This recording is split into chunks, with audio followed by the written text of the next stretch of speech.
The most basic of all rights is the right to be safe.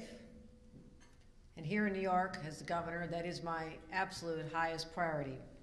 And I look around this room, I see so many people who've dedicated themselves to ensuring the safety of their fellow New Yorkers and making sure that our communities are free from crime.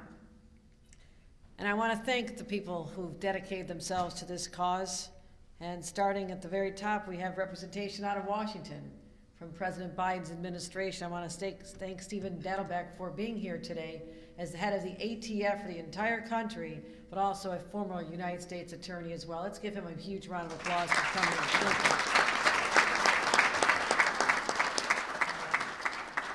My partner in local government, Adam Bello, extraordinary job, and we've been through so much together. And I want to thank you for your amazing leadership of this great county. Let's give a round of applause to Adam Bello. And our sheriff, Todd Baxter, who's been a partner in our efforts to get more guns off the street and make sure our neighborhoods and our communities are safe as well. Sheriff Todd Baxter. And representation, my partners in Albany. Nice to see you on the off season here. Harry Bronson, Jen Lensford, and Sarah Clark. Let's give them a round of applause as well. I don't know if our U.S. Attorney, Trini Ross, is here. Have I seen Trini? Yeah, oh, she's right there. Hi, Trini. Hi, there's a whole bunch of people on this side, too. Hi, everybody. But thank you for your work protecting a large region, 17 counties, and so we appreciate your attendance here today. And of course, Gary Mervis. And you and Wendy were extraordinary individuals who were beset with personal tragedy, the loss of your little beloved daughter, Teddy, when she was 9 years old. But instead of grieving the entire lives and bemoaning what befell you, you actually turned that into a powerful force to help other families who know the loneliness and the stress of having a child with a disease. And what you did with Camp Good Days, and I visited, it is a magical place. It's a place of healing and recovery and so much love. Thank you, Gary and Wendy, for what you did for all those families over many, many years. Let's give them a round of applause as well.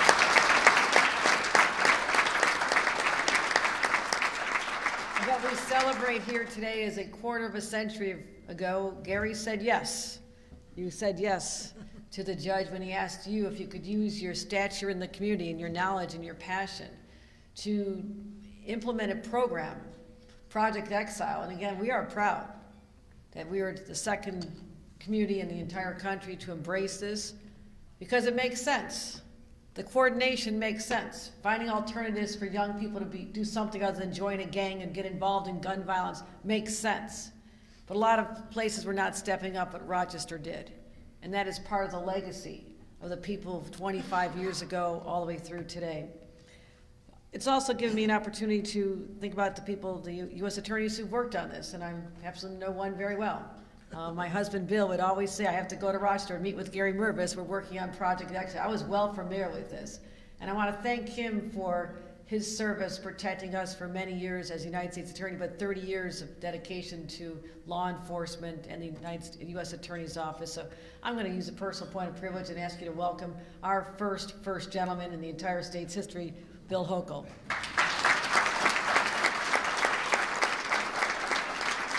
But the ATF has been an amazing partner. I mean, just in the short time that the director has been in his position, we've had conversations. I think it was the very first day on the job, we got together and spoke about what we're doing here in New York State and how I knew from living with a prosecutor and understanding from local government the threats that communities face, they need extra help. And we don't need to have these turf battles and these silos that have been a barrier for so long. So projects like this and our work establishing the Intrastate Gun Interdiction Task Force, well, we brought in not just other partners across the state, but also other states. No other part of our country has done that. We started with 8, then 9, now we have 11 states, all contiguous, that are sharing information in real time on how we can break the iron pipeline that is bringing illegal guns to our communities. And we are having incredible success. And I'm really proud of that and the work that we can do with federal partners like the ATF. We've approached it from 3 points. First of all, as I mentioned, strategic partnerships with state and city and state, local, and federal partners. But I do want to give a special shout out to the state partners. Our state police force is second to none in this country. They are dedicated, they are hardworking. When I walk into a place like Cornell just on Monday morning and was greeted by the captain there, who was so compassionate when we sat down with those students. Those Jewish students were threatened. Their lives were literally threatened. And our captain walked in there. Someone who's actually Jewish and has family in Israel who are in harm's way, sat down with a sense of empathy and made those kids feel better. That's what our state police does. They are on the ground. They are out there developing relationships with communities. And I want to give a special round of applause to all the members of the state police who are here with us today.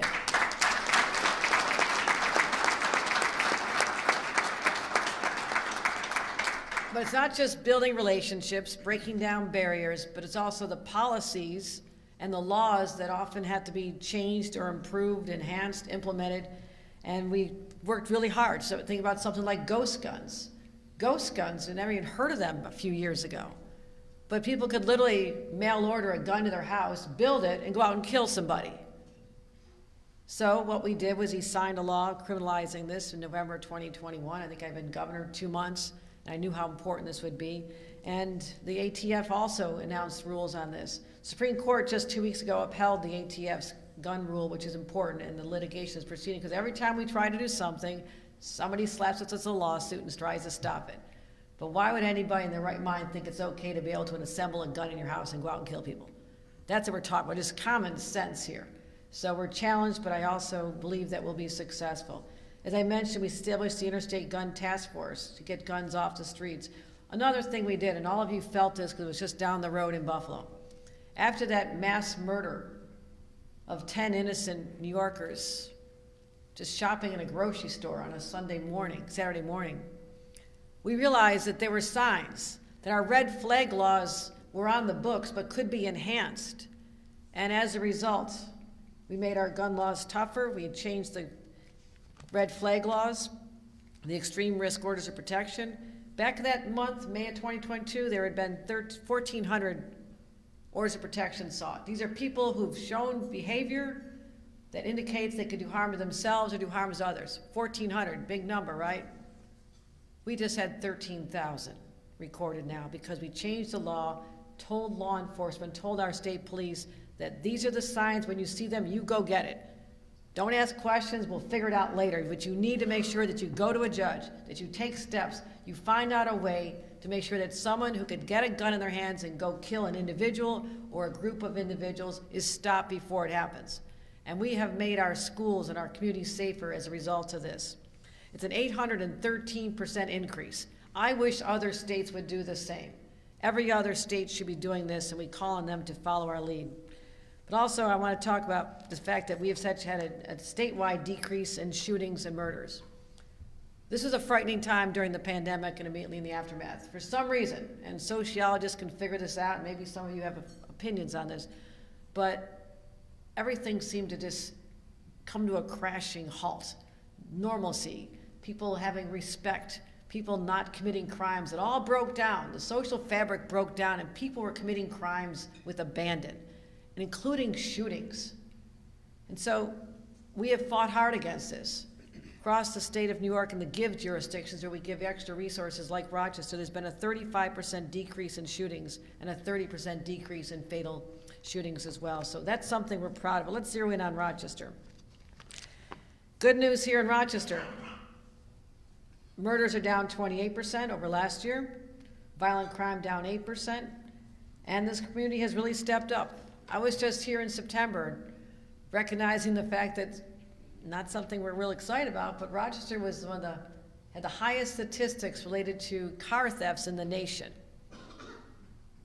But this group of people said we have to stop this. We pulled together, we gave state resources, we used state opportunity to bring in more boots on the ground, more law enforcement, the license plate readers, drone surveillance. I mean, we treated this like it was a war zone. We were going to stop people from stealing cars. Let me tell you this. What offended me the most, these cars were old Kias and Hyundais. These were people who don't have a lot of money. This could be their only vehicle, driving a 10-year-old Kia to get to their job as a grocery store clerk. You take away that vehicle, you've taken away their livelihood. They don't have an extra Lexus in the garage that they can pull out when their Kia is stolen, okay? Let's just deal with the facts here. They preyed on people who are vulnerable in our community, and we said no more. Everybody in the Rochester community, our county executive, our chief of police, our district attorney, our sheriff, everybody pulled together and worked with us.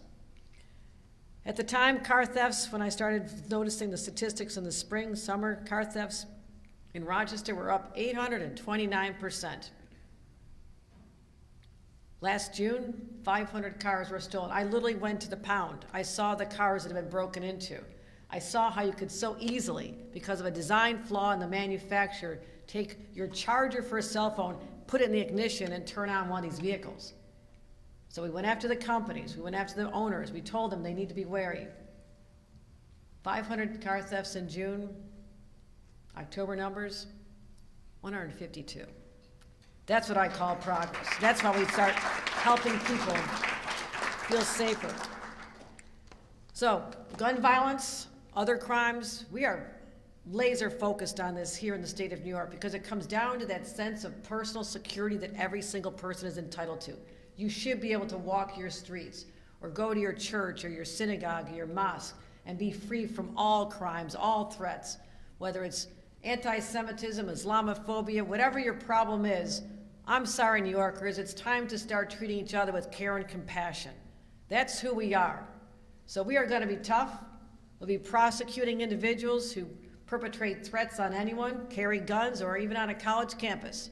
You threaten the lives of other students, there will be consequences. I told those students on Monday morning, we will catch this person, and we'll let the world know. You dare do this in the state of New York, there are consequences, and you will pay the price. And that's just what happened. I want to thank our partners also at the FBI and our state police and the Joint Terrorism Task Force for that arrest just yesterday. So that's what our law enforcement is doing. I'm proud of them. They are working hard. They are dedicated. And for that, we all can sleep better at night. Thank you very much.